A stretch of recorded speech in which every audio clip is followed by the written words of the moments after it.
Welcome back to the Sask Homestead Lab. This episode is all about my chicken coops, specifically the upgrades that I've been doing to them over the past 8 to 10 days. So I have 2 chicken coops on the property.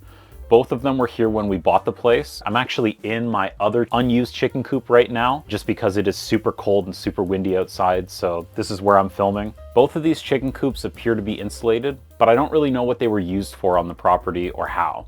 So the first upgrade that I started working on was to run electricity to both of these chicken coops. This wasn't an easy job because I decided to do the digging myself. It probably took about 5 days of work for me in the evenings or on a weekend to dig all this up, have the electrician come in, run his wires, and for me to bury everything again. So I spent a lot of time just to save a very small amount of money.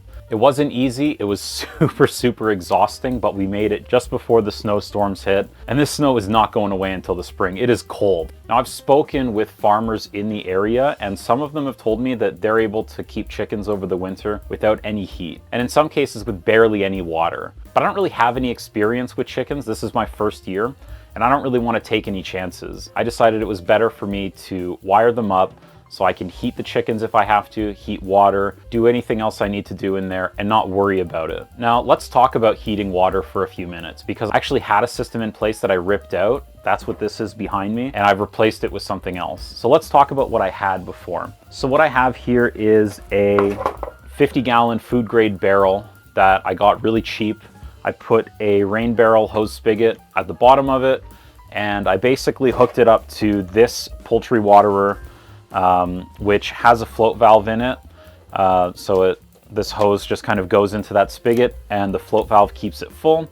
And it even came with this little lid, which would ideally prevent chickens from roosting on top of it and getting the water dirty. So let's talk about a few reasons why this wasn't a good idea. I knew this wasn't the best idea because there's 3 things that I would need to heat in a system like this. I'd need to heat the barrel, I'd need to heat this hose, and I'd need to heat this small bowl as well, which already was kind of a bad idea. I mean, like, that's a lot of wires in a very small space, easy to trip on, easy for something to go wrong. But the main reason that this was really not a good idea, it really has to do with this waterer itself. So with or without this lid, this waterer will need to be raised off the ground a little bit. I did notice that the chickens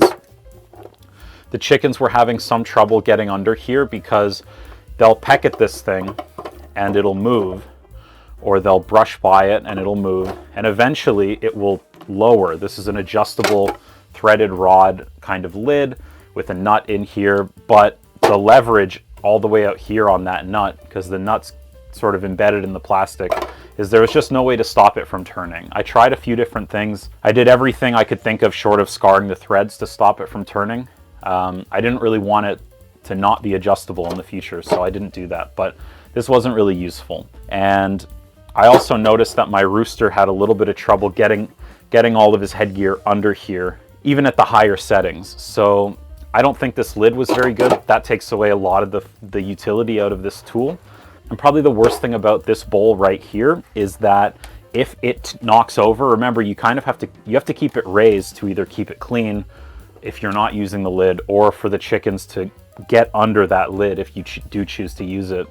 You have to keep it raised, and if it tips over, the float valve is going to engage, and it's never going to disengage, and it's going to drain however much water you have hooked up to it through this hose. Now, this product also, they said that it really wasn't meant for heating. But honestly, even in a warm climate, I wouldn't recommend you buy this, especially for the price that it's sold at. I think it's like 70 Canadian dollars. Okay, so let's talk about the watering system that I put in a few nights ago. So I put in a 35-gallon water reservoir. So this water reservoir is food safe. And I just put a few of these side-mounted poultry nipples at the bottom. So I stacked that up on some stone pavers that I had out there, just to get it at the right height for the chickens to be able to peck at these. And then that was pretty much it. I dropped a de-icer in, and we're ready to go. Now, you may be looking at that water reservoir and think, geez, that's a lot of water. And you're probably right. I probably should have bought something smaller. It would have been cheaper. It would have been a little bit easier to transport. And realistically, like I probably don't want to heat 25 gallons of water.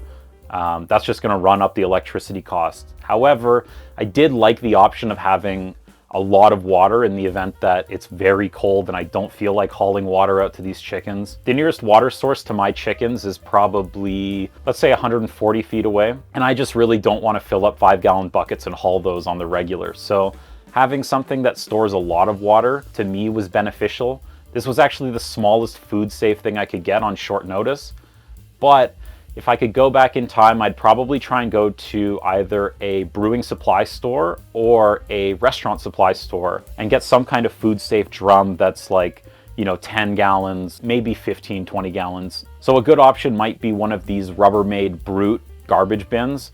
They are food safe in certain colors. I wasn't able to get any of these in stock here, so I went with what I had, but somewhere in that 10-gallon size is probably a smarter decision. You'll save on electricity and it'll be easier to maneuver inside of your chicken coop. So I probably won't keep that water reservoir completely full all the time. I'll probably keep it a quarter or half full most of the time, just so I'm not spending all that extra electricity money. And also it is a risk to keep that much water in your chicken coop, especially in the winter. If there's a leak, it could run out, it could ice up and cause a lot of trouble for your chickens inside of there, and then that ice isn't going away until the spring. Okay, so that's watering. Let's talk about some of the other upgrades I did. The next upgrade I did is I put in some new roosting bars.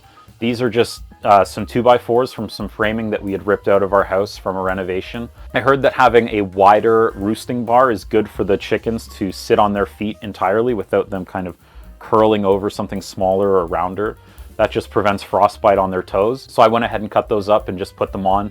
I'm still not quite sure if I like their roosting scenario. I'll be watching them and making adjustments as needed, which leads me to my next upgrade, which is, as we were burying the electrical cable, I took the liberty of running some Gigabit Ethernet cable as well. And so both of these chicken coops now have Gigabit Ethernet on my home network. And so the first thing I did is I set up one of these Amcrest 4K cameras. So now I can watch the chickens at any time of day from my phone. I don't have to walk, 300 feet out to the chicken coop to see what they're doing. Benefits of that, I can actually see sometimes if they've laid eggs. I can go out and collect those before they freeze. I was also able to very easily verify that they were drinking from the new water source. And I'm also using it to monitor how they're sleeping and making sure that they're on the new roosting bars. And so I actually really like having the camera in there. It's great to monitor their behavior, see that everything's okay, counting them at night without having to walk out and check on them. It's just nice, especially for someone like me. I get pretty anxious. I always want to check on things, so it's nice to just have it there and I can look on my phone without having to put shoes on, put a coat on, walk all the way out there just to look at something.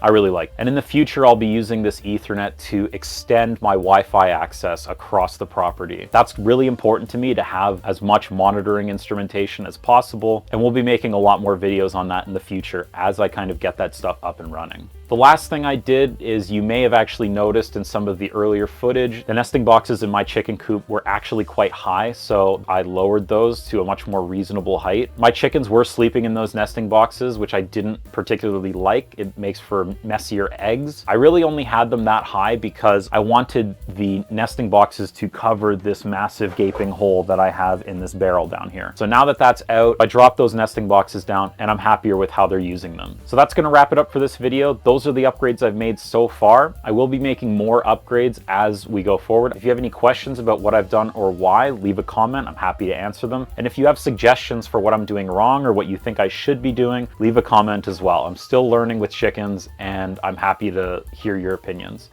Thank you so much and sleep well tonight.